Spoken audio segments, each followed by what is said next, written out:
Monsieur le Président, il y a des gens qui manifestent tout le temps, qui vous soutiennent. Et s'il y a des gens qui veulent organiser des marches de contestation de votre pouvoir, est-ce que vous allez les laisser faire? Ce n'est pas mon pouvoir, c'est le pouvoir du peuple. C'est vous qui êtes le président. Oui, mais c'est le pouvoir du peuple. C'est le peuple qui a décidé que nous soyons là. Ça, il faut que vous le Et si une compreniez. autre partie du peuple dit on va manifester contre le pouvoir actuel, est-ce que vous êtes prêt à les accepter? Les accepter, ils peuvent manifester. Il n'y a pas de problème. Ils peuvent manifester. D'ailleurs, ceux qui veulent aller au complot, là, c'est une forme de manifestation, non? Voilà, ils peuvent manifester. Ils sont libres. Est-ce que justement vous pensez à la question de l'organisation prochaine des élections? Notre pari tient toujours. C'est au rendez-vous de juillet 2024? On n'est pas encore arrivé, donc nous on espère que à la sortie de la saison pluvieuse, là, on puisse avancer sérieusement dans la lutte. Et voilà, s'il plaît à Dieu. Excellence, on n'est pas juillet 2024, mais vous le savez, gouverner, c'est prévoir. Est-ce que vous envisagez effectivement de respecter cette échéance de la fin de la transition qui avait été retenue dans la charte? Gouverner, c'est prévoir, très bien. Alors, le premier jour, nous avions fait comprendre aux gens qu'on souhaite juste faire le minimum de temps possible dans cette lutte.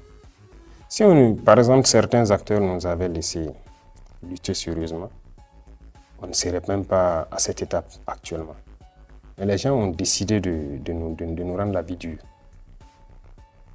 Lorsque nous nous sommes rendus qu'il y avait un problème d'équipement, on a commandé beaucoup d'équipements un peu partout. Les pays amis nous ont par exemple envoyé immédiatement nos équipements. Et les pays qui sont encore sous le diktat des impérialistes ou qui sont même impérialistes ont par exemple décidé de bloquer nos équipements. Ça met du retard chez qui? Qui est responsable de ce retard? Et une fois, on les a dit ici, vous dites qu'il faut qu'on fasse vite pour faire les élections. Et c'est vous encore qui bloquez nos équipements, vous ne voulez pas qu'on fasse la guerre. C'est quoi le problème? Qu'est-ce que vous voulez?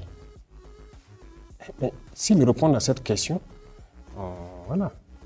Est-ce que vous êtes en train de nous dire que tant qu'il n'y aura pas la sécurité, il n'y aura pas d'élection? Il n'y aura pas d'élection qui va se concentrer uniquement à Ouagaï, à Bobo et quelques villes autour. Il faut que tous les Burkinabés choisissent leur président. Il faut que ceux qui vont postuler puissent aller partout au Burkina. Voilà, aller faire leur campagne et tout. Donc, il faut qu'on assure la sécurité d'abord. On ne peut pas se mettre... Mais pourquoi on est venu?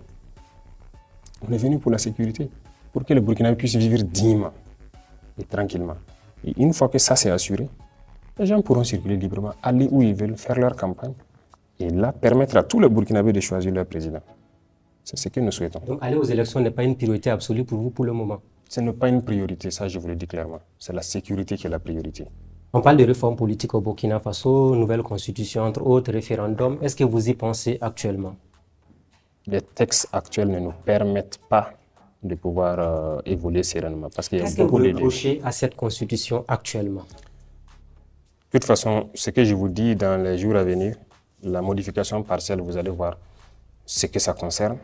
Et on va toucher à un volet. Nous sommes en Afrique. Oui. Peut-être vous ne trouvez pas, nous imaginons par exemple que les différentes confessions au Burkina, les sages, toutes les représentations des différentes ethnies ou tout ça là, vous ne trouvez pas qu'ils puissent donner un avis dans les décisions qui doivent être prises? Parce que cette constitution, c'est uniquement l'avis d'une poignée de personnes éclairées. Mais la masse populaire là, ils ne comprennent pas forcément ce qui se passe. Donc nous souhaitons par exemple faire des ouvertures. Voilà. Et on trouve que ces leaders coutumiers religieux et tout, ces leaders dans les différentes communautés. Vous envisagez donc d'intégrer certaines approches participatives? Bien sûr, il faut que les gens puissent, sur certaines décisions importantes, donner des avis. Excellence, on va aussi s'intéresser à la question des libertés fondamentales, notamment avec ce sujet majeur qu'est celui de la justice. Vous savez, au sein de la justice, il y a de très bons acteurs, comme il y a de mauvais acteurs. Et vous le savez très bien. Ce n'est pas moi qui vais vous apprendre aujourd'hui toutes ces affaires qui sont passées. Et il n'y a rien eu. Et vous-même, journalistes, là, il faut que vous vous intéressez à certains sujets. Voilà. Combien de gens ont été dans des erreurs graves, dans des crimes économiques, mais il n'y a rien. Ils ne sont pas poursuivis. L'autre jour, je suivais, il n'y a pas longtemps sur la RTB, par exemple, le débat sur le stade du 4 août. qu'est-ce qu'il y a? La justice est libre, indépendante. En tout cas, nous n'avons pas dit à quelqu'un de ne pas poursuivre les procédures. Pourquoi ils ne le font pas? Il y a beaucoup de gens qui ont commis des crimes ici, des crimes économiques, qui ont pillé l'argent du peuple, mais qui sont libres. C'est ça qu'on veut régler. Vous vous souvenez, à la rentrée de l'année passée, la rencontre avec les CSN, j'ai dit qu'il faut qu'on change la manière de faire la justice même. Mais il n'y a pas eu de proposition. Il faut que la justice soit pour tout le monde. Voilà, moi, mon cheval de bataille. La justice doit être pour tout le monde. Il n'y a pas de justice pour des riches, de justice pour des pauvres, non. Vous savez, il y a combien de personnes aujourd'hui en prison qui n'ont pas été jugées? Environ 4000 personnes. Qui sont en détention, certains depuis des années, sans jugement. Vous trouvez ça, c'est normal? La justice vous dira qu'elle n'a pas suffisamment de moyens non plus pour faire le travail. Il y a les moyens. Je suis contre la prison. Ce n'est pas dans nos cultures. En Europe, on fait la prison, on attrape les gens pour quoi que ce soit, aller enfermer. Il y a un service social qui s'occupe des trucs. Ceux qu'on attrape enfermés ici, qui s'occupent de leur famille. C'est ça le problème. Donc il faut qu'on réforme. On ne peut pas se comparer aux Européens sur ce volet-là. Ils sont loin en avance. On ne peut pas prendre les textes et puis venir appliquer ici. Moi, je suis farouchement contre la prison. C'est pourquoi j'ai dit depuis l'année passée au CSM, je veux qu'on puisse modifier les textes pour que lorsque quelqu'un qui part voler un mouton, ben dans un garage, il a volé un moteur, aller vendre quelque chose, il cherche, on sait bien qu'il a faim. On part le faire travailler. Il va rembourser ce qu'il a volé. Donc les détenus pourraient être des VDP à l'avenir pour le Burkina Faso. Ils vont travailler. Si dans les prisons, les gens commencent à vous dire, nous voulons aller nous battre pour la nation, vous êtes prêts à libérer ces bras valides-là qui sont dans nos prisons pour aller lutter pour le territoire? Mais ils vont aller, ça dépend de ce qu'il a fait. Si ce n'est pas un criminel. Okay. Parce que j'ai dit la prison, c'est pour ceux qui tuent. C'est-à-dire les criminels. Et quand on dit criminels, il y a les criminels, les tueurs en série. Il y a aussi ceux qui font les gros crimes économiques. C'est des criminels parce que par leur faute, des gens meurent. Eux, il faut la prison. Mais même le crime économique, je suis d'accord pour la prison, mais il doit rembourser ce qu'il a volé d'abord. Aujourd'hui, les gens volent des milliards, on les attrape, on les met en prison. Il accepte purger sa peine, il sort et bouffe ses milliards. Il n'y a rien. Monsieur le Président, on va parler de la radio Omega. C'est vrai que la suspension a été élevée. Alors, est-ce qu'on doit comprendre à travers ce message, ce sophisme, soit vous êtes avec nous, soit vous êtes contre nous? Ce n'est pas ça. Voilà, il ne faut pas prendre ça sur cet angle-là. Les libertés individuelles ne doivent pas primer sur les libertés collectives. Il faut que les gens comprennent ça. Secondo, il faut savoir communiquer. On est en guerre, il faut savoir communiquer. Et il faut pas. Soit vous êtes avec la patrie, ou bien vous êtes contre la patrie. Peut-être que d'autres communiquent sans savoir ce qu'ils font. Mais je pense qu'il y a des sessions de formation que je vois souvent, qui sont organisées au profit de vous les journalistes, pour vous mettre dans la communication de guerre. Je pense que chacun doit voir ça. Mais je me dis que les gens font exprès. Sinon, vous suivez les chaînes internationales. Lorsqu'il y a un conflit, vous les suivez et vous savez très bien qu'est-ce que c'est que la communication de guerre.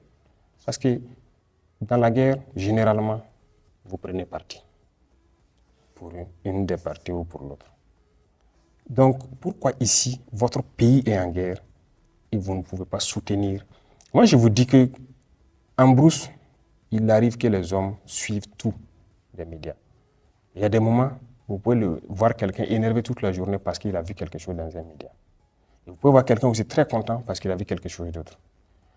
Donc, il faut savoir communiquer en temps de guerre. Nous sommes actuellement en temps de guerre. Est-ce que vous songez, par exemple, à établir de nouvelles règles de fonctionnement des médias? Et subsidiairement, Monsieur le Président, je voudrais savoir si dans l'ensemble, le durcissement du ton du gouvernement à l'endroit des médias est la signification du fait que vous n'êtes pas satisfait du travail général qui est abattu par ces médias. Pas satisfait, ce que je disais, peut-être par méconnaissance pour certains, mais beaucoup font déjà très bien leur travail. Pourquoi on ne reproche pas à tous les médias? Ce n'est pas à tous les médias qu'on fait des reproches. Je vais vous dire quelque chose. La guerre, c'est quelque chose d'assez bizarre. Lorsque on est combattant sur le terrain et qu'on part dans une bataille, il y a deux situations qui peuvent arriver. Vous remportez la bataille sans investir les lieux, ou bien vous remportez la bataille, vous investissez les lieux. Ça veut dire que quand vous investissez, vous pouvez voir tous les dégâts que vous avez causés. L'ennemi que vous avez tué, le matériel que vous allez remporter, en tout cas tous les détails, et vous repartez.